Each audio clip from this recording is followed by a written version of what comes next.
ভাৰপ্ৰাপ্ত যুটীয়া স্বাস্থ্য সঞ্চালক বাক্সা আৰু তামোলপুৰ ডিষ্ট্ৰিক্ট। আজি অইনবেলিৰ দৰে আমাৰ বাক্সাৰ খাৰুৱাজানত আশা অভিৱৰ্তনখন অনুষ্ঠিত কৰা হৈছে। এই আশা অভিৱৰ্তনৰ মূল উদ্দেশ্য হৈছে আমি আশাবিলাকক বা আশা কৰ্মীসকলক উৎসাহিত কৰা আৰু আশাৰ যিখিনি অভিযোগ সেইখিনি যাতে আমি ওপৰত উপস্থাপন কৰিব পাৰোঁ। আচ্ছা, আশা অভিৱৰ্তনৰ আগতে আমাৰ প্ৰাণৰ শিল্পী জুবিন গাৰ্গক আমি শ্ৰদ্ধাঞ্জলি জনাই আমি আমাৰ আশা অভিযান আমি আৰম্ভ কৰোঁ। ইয়াত আমাৰ প্ৰশাসনৰ ফালৰ পৰা আমাৰ সহকাৰী আয়ুক্ত ধৰিত্ৰী কাকতি, তাৰপিছত আমাৰ নৱনিৰ্বাচিত MCLA ডাঙৰীয়া টিগ্গাছ ডাঙৰীয়া আৰু আমাৰ সমাজকৰ্মী সৈতে আমাৰ স্বাস্থ্য বিভাগৰ জিলা পৰ্যায়ৰ কৰ্মীসকল আৰু লগতে সমূহ বাক্সা ডিষ্ট্ৰিক্টৰ বিশেষকৈ 4টা ব্লকৰ আশা কৰ্মীসকল আৰু আশা ছুপাৰভাইজাৰ আজি অনুষ্ঠিত হয় ইয়াত উপস্থিত হয়। এতিয়া আমাৰ আশা অভিৱৰ্তন চলি আছে। এই অভিৱৰ্তনৰ জৰিয়তে আমি আশাবিলাকে আমাৰ হেল্থ ছিষ্টেমত কেনেকৈ হেল্প কৰিছে সেইভাৱে তেখেতলোকক আমি উৎসাহিত কৰিছোঁ আৰু বিশেষকৈ যিবিলাক আশাৰ আশা কৰ্মী আমাৰ অলৰেডি ৰিটায়াৰৰ বয়স হৈছে তেখেতসকলক বিশেষকৈ 13জনী আশাক আমি গভৰ্ণমেণ্টৰ নিয়ম অনুযায়ী আমি 2 লাখকৈ চেক দিয়াৰ ব্যৱস্থা কৰিছোঁ।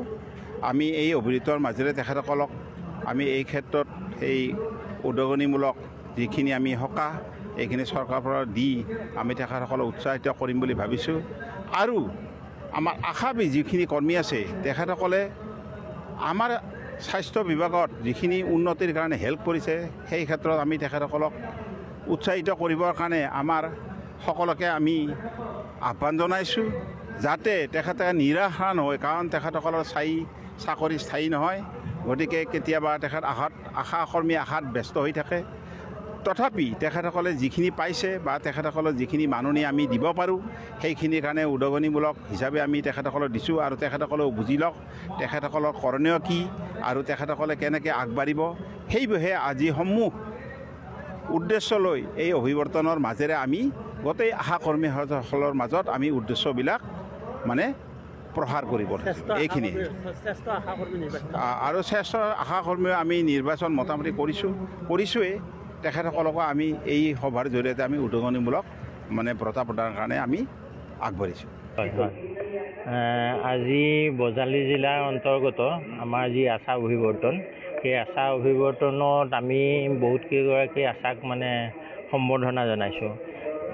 আশাসকলেই হৈছে আমাৰ হেল্থ ছিষ্টেমৰ একেবাৰে গ্ৰাছৰুট লেভেলত কাম কৰা ব্যক্তি। গতিকে কমিউনিটি লেভেলৰ পৰা তেওঁলোকে আমাৰ হেল্থ ছিষ্টেমৰ গোটেই যোগাযোগখিনি তেখেতসকলৰ দ্বাৰাই হয়।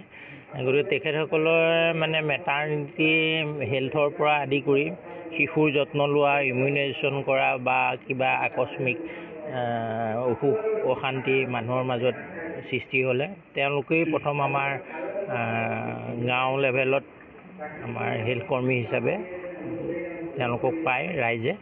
গতিকে তেখেতসকলৰ আজিৰ অভিৱৰ্তন তেওঁলোকৰ অভিৱৰ্তন আজি তেখেতসকলৰ দিন, আশাৰ দিন। তেওঁলোকৰ মনৰ কথা আজি ব্যক্ত কৰিব পাৰে বা তেওঁলোকৰ যি ছাকচেছ ষ্টৰী তেওঁলোকে যি জীৱনকালত তেওঁলোকৰ কৰ্মৰত অৱস্থাত যিখিনি তেওঁলোকে অভিজ্ঞতা সেই অভিজ্ঞতাখিনি তেওঁলোকে আজি প্ৰকাশ কৰিব পাৰে বা 2-এজনে প্ৰকাশো কৰিছে। গতিকে স্বাস্থ্য বিভাগৰ ফালৰ পৰা আমি যিসকলে বেছি ভাল কাম কৰিছে তেনেকুৱা সকলোৱে কাম কৰি আছে, সকলো আশাই কাম কৰি আছে, কিন্তু তাৰ ভিতৰতে কেইগৰাকী ভাল আমাৰ ফলাফল দিবলৈ সক্ষম হৈছে। গতিকে তেখেতসকলক আজি আমি এই অভিৱৰ্তনত সন্মান জনাইছোঁ। আজি প্ৰধান উদ্দেশ্য সেইটোৱে আৰু আশা অভিৱৰ্তনৰ সেইখিনিয়ে। যিহেতু গ্ৰাছ লেভেলৰ আশাসকলে কাম কৰে দৰমহা চৰকাৰীভাৱে তেওঁলোকে 30,000 পায় মাহে আৰু তেওঁলোকৰ ইনচেণ্টিভ আছে, প্ৰতিটো কামৰে ইনচেণ্টিভ আছে। তেওঁলোকে ধৰি লওক প্ৰেগনেণ্ট মহিলা এগৰাকী চাই থাকিলে কিছু পইচা পায়, মেলেৰিয়াৰ শ্লাইড ল'ব লাগে জ্বৰ হোৱাৰ ব্যক্তি তেনেকুৱা ক্ষেত্ৰত তেখেতসকলে ইনচেণ্টিভ এটা পায়। ছাপ'জ লেপ্ৰচিৰ আমাৰ হয় কেম্প হয় মানে কেছ ডিটেকশ্যন কেম্পেইন বুলি কয় গতিকে সেই কেম্পেইনত গ'লেও তেখেতসকলে ইনচেণ্টিভ পায় গতিকে তেনে স্বাস্থ্য বিভাগৰ যিবিলাক মানে গ্ৰাছৰুট লেভেলত কাম আছে সেইসকলত আশাসকল জড়িতই আশা নোহোৱাকৈ আমি গ্ৰাছৰুট লেভেলত কাম নহয়েই গতিকে সেই তেনেকুৱা কামবিলাকত তেখেতসকলে ওপৰঞ্চি আমাৰ ইনচেণ্টিভ এটা পায়